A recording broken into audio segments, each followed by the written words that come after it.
はいどうもこんにちは。今日はですね、アケコンのお話をね、していきたいなと思っています。自分は相変わらずですね、スト6にハマっていまして、先日もね、カッポンカップ取材させていただくなど、現地の熱狂とかをね、肌で感じてきまして、そこからね、格闘ゲーム欲っていうのが高まっていまして、オフライン大会とかもね、興味が出てきちゃってるんですけど、オフラインってやっぱ家での環境とはまた違ったね、環境になりますので、いろいろと準備しなきゃいけないものっていうのがあったりします。よくあるのが、家だと PC ですけど、オフライン大会では PS5 がね、使われているといったケースでございますね。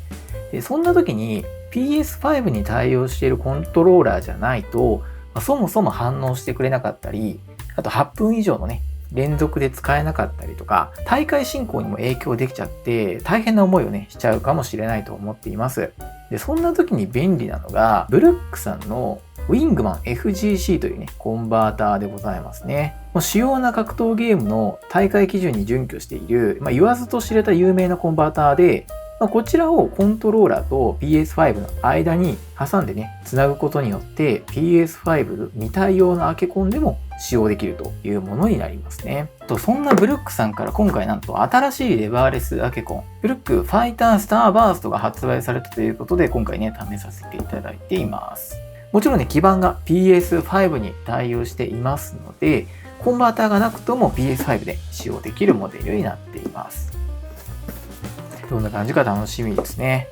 ということで、早速ね、実機の方を見ていきたいと思います。はい、ということで、こんな感じですね。本体は、なんと標準でですね、タブレットケースのようなカバーっていうのがね、これ、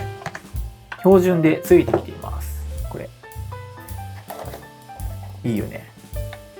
でこちらをね、取り外すことはできないんですけど、本体の傷つき防止だったりとか、あと角度調整とかにもね、使えたりとなかなか便利そうだなと思っています。サイズはですね、横が、だいたい302ミリぐらいかな。そして縦が125ミリ。厚みに関してはだいたい19ミリぐらいとなっていますね。他のレバーレスと比べると比較的ね、縦の長さが短いサイズ感になっていまして、ボタンレイアウトはこんな感じになっていますね。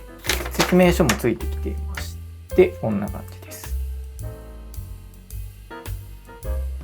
で、ボタンサイズがですね、ちっちゃい方がだいたい約20ミリ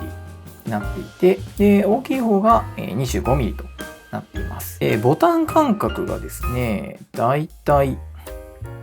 9.5 ミリぐらいのボタン間隔になっています。で、ここの一番よく使うであろうボタン、こっちの4つのボタンですね。このボタンの幅がだいたい 107mm となっていますね。以前レビューしている DRM-FTG-FL に関しては、ボタンのね、この幅がだいたいね、7.5mm ぐらい。で、最初に使っていた、これ、サリーボックスがですね、約 3.5mm ぐらいとなっていまして、8.42 の S16 が約ね 4.5mm ぐらいといった感じで、ブルックファイタースターバーストはね、ちょっとね、間隔が広めにゆったりね、作られているといった感じですね。自分はね、実はモダン操作を使用していまして、使うボタンがね、クラシックよりも少ないので、主要なボタンをね、全部この指でね、添えておけるという特性があるからかもしれないんですけど、個人的にはもうちょっとね、ボタン間隔が狭くて、キュッとね、まとまる方が好きなんですけれども、手が大きめの方とかにはね、この押し間違いも少なくて、この間隔幅っていうのはいいのかなと思いましたね。はい、で、特徴の一つがね、このキーキャップなんですが、中央に向かってね、へこんでいるキャップになっています。指先にですね、適度にフィットしてくれて、個人的にはね、結構好きな感覚ですね。そして軸に関してなんですけど、おそらくカイルチョック V2 のホワイトレインがね、おそらく使われているかなと思います。リニア軸でして、静音性もかなりいいんですけど、ちょっとだけね、ストロークは高めで、総ストローク 2.8mm となっています。この辺はね、好みの軸に交換できるホットスワップ対応なので、標準の軸がね、こんな感じというだけですね。そして天板に関してはですね、アクリル天板になっていまして、付属してくるね、この工具で取り外しすることができます。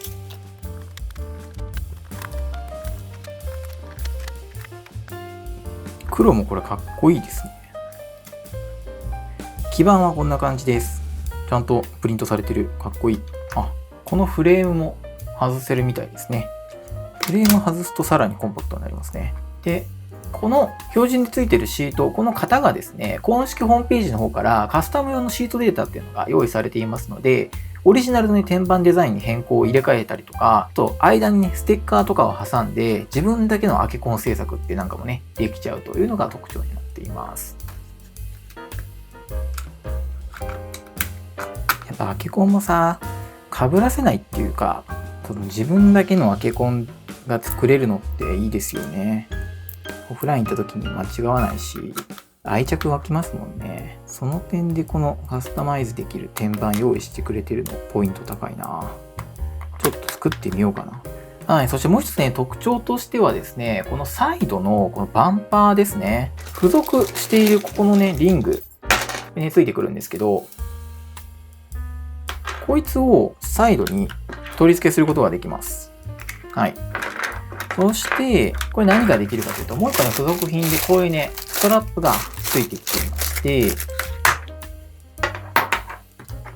こいつをここに通すことによってですね、はい、こんな感じで肩掛けできるようになるんですよ。これ地味に嬉しいポイントだなと思っていまして、オフ対戦とかでね、やっぱね、ずーっとコントローラー手持ちしてると大変ですし、完全にもう着眼点がユーザー目線でこれ作られてますよね。すごいな。もう肩にかけて、対戦の時だけね、パカッと開けて、で普段はこうやって蓋を閉めて、肩からかけておくという感じですね。めっちゃいいな。ユーザーのオフ対戦でどういう風な使い方をするかっていうのを考えられてる作りですよね。あとね、冒頭でも触れたこのカバーなんですけど、表と裏面、手触りちょっと変わっていまして、これ開けた時にこの裏面の部分がいわゆる下のね、地面に当たる部分になるんですけど、これ滑り止めのような素材になっていますので、机置きだったりとか膝置きどちらもブレがね少なくなっていい感じです。ちゃんとね滑り止めになっているのでブレが少なくなっていますね。はい。で、あとですね、タブレットケースのようにこれ折りたたんでスタンドにすることもできるようになっていまして、こんな感じでね、はい、スタンドにできてちょっと角度ねつけれるという感じですね。で、もう一段階こっちの後ろ側の上側の方にもこうやって開けるところがありますので、こいつをくっつけて、そうした上でさらにもう一段高く設定することもできて、より角度をねつけることができるようになります。これ一番高い時はだいたいね、73ミリってなってまして、さっきの2段目の設定がだいたいね43ミリとなっていました。実際にはね、もうちょっといろんな組み合わせができるかなとは思っていて、例えばこれをちょっとこうしてここに設定してあげることで、マニュアルにはない第3のね、角度。ちょっとだけ第2弾よりも角度がついて、一番高いやつよりも、ちょっとだけね、低めのやつ、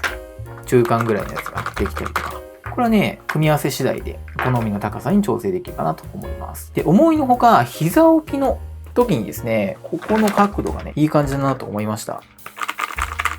やっぱね、ちょっと足伸ばしたりすると前のめりになっちゃうんですけど、これなりすぎないので、この手のね、角度があることによって手はね、だいぶ膝置きでも置きやすいなと思いました。はい。で、あとはですね、こういったUSB Type A to C のケーブルも同封されていまして、このね、本体の上面のところにこういう形で、はい、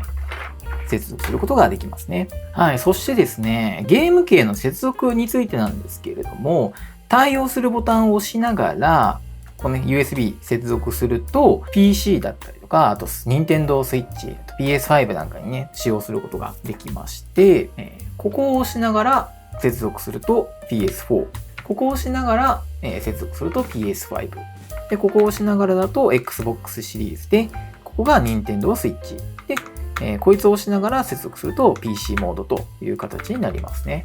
あと、その他ね、SOCD のモードの切り替えだったりとか、あとジョイスティックモードとかタッチパッドシミュレーションなんかね、ありまして、PS5 でね、使うことを前提とした機能っていうのがね、充実しておりますね。あと LED もね、ライティングがね、基板側の方に2箇所準備されていまして、こことここ、見えるかな ?2 箇所がありまして、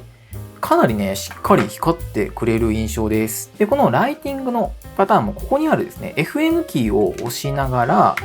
このボタンを押すとですね、こんな感じで、ライティングのパターンを切り替えてくれますし、このボタンを押すとですね、ライティングを光量上げたり、でこっちで光量下げたり、で完全に消したりね、することもできて、本体側でね、このライティング全部コントロールできるので嬉しいですね。ちょっとどんな感じで光るか見てみるか。これがね、消灯してる状態で、こっから1個目、押したら消えるってパターンか。で、2つ目が、押したらつくってやつだね。で、ブレス。どんどん色が移っていくやつですね。で、今度は反対から。で、消灯という感じですね。はいはいはい。普段ね、あんまり LED はつけないんですけど、こんだけね、綺麗に光ってくれると、テンション上がりますよね、やっぱ。ゲーミングデバイスって。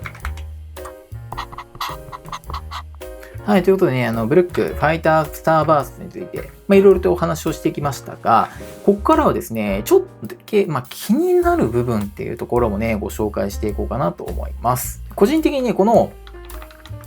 キー、カイルチョック V2 のホワイトレインがね、かなり軽く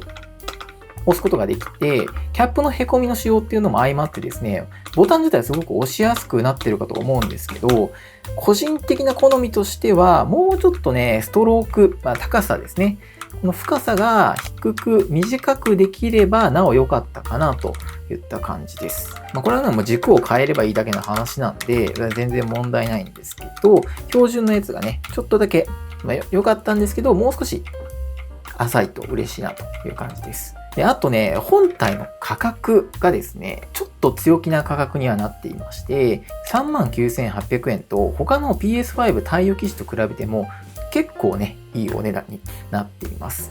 とはいえですね、肩掛けできる携帯性だったりとか、あとこのケースを使った角度調整なんかね、他にはない特徴っていうのが多くありますし、ビルドクオリティはね、ほんとしっかりしているので、そういった部分を踏まえて、ぜひね、PS5 対応レバーレスアケコンのお探しの方はですね、こちら選択肢の一つに入れていただければいいんじゃないかなと思っています。個人的にはね、これ、オリジナル天板にちょっと変えて使っていこうかなと思っています。あとね、どうしても今現在、ご自身で使っているアケコンで PS5 を対応させたいという方もね、中にはいらっしゃるんじゃないかなと思っています。そういった方はね、最初お伝えしたコンバーターをね、準備していただく必要があるかなと思っています。で、なんと今、こちらね、ウィングマンさんの FCC2 というですね、進化版のコンバーターが出ていますので、こちらもぜひね、選択肢の中に入れていただければいいんじゃないかなと思います。従来の無印のね、このウィングマン FGC から対応できるソフトやコントローラーの数っていうのががっつり増えていますので、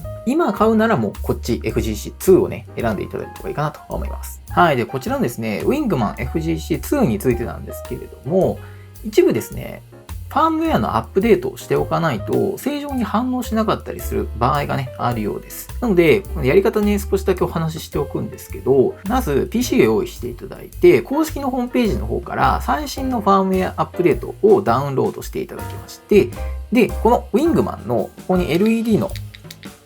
ところがあるんですけど、光ってくれる。ここがボタンになっていまして、ここの両端を押しながら PC に接続してください。そうするとですね、ファームウェアのアップデート用のソフトが立ち上がって、更新に向けてのね、作業が案内出てきますので、ガイドに従ってインストールをしていただくといった形になります。はい。なので、オフラインの対戦とかでね、PS5 での使用をしっかりと準備していきたいとなった場合はですね、こういったもともと基板がね、対応しているレバーレスアケコンを準備していただくか、もしくはこういったですね、PS5 に対応したコンバーター、こっちを準備していただければ、よりね、快適にオフライン対戦もできるようになるかと思いますので、ぜひぜひね、こちらも検討してみてください。はい、ということで今回はですね、ブルックさんのファイタースターバースト、あとウィングマン FGC2 についてお話をさせていただきました。こちらのチャンネルではこういったですね、デバイス関連でしたりとか、あと撮影機材等々のお話をしているチャンネルでございます。もしよければチャンネル登録、高評価よろしくお願いいたします。コメントなんかもいただけますとすごくモチベーションになりますので、ぜひぜひよろしくお願いいたします。はい、ということで今日のところはこの辺で、また次回の動画でお会いしましょう。バイバイ。オレンジ色が1、黒色が2ですね。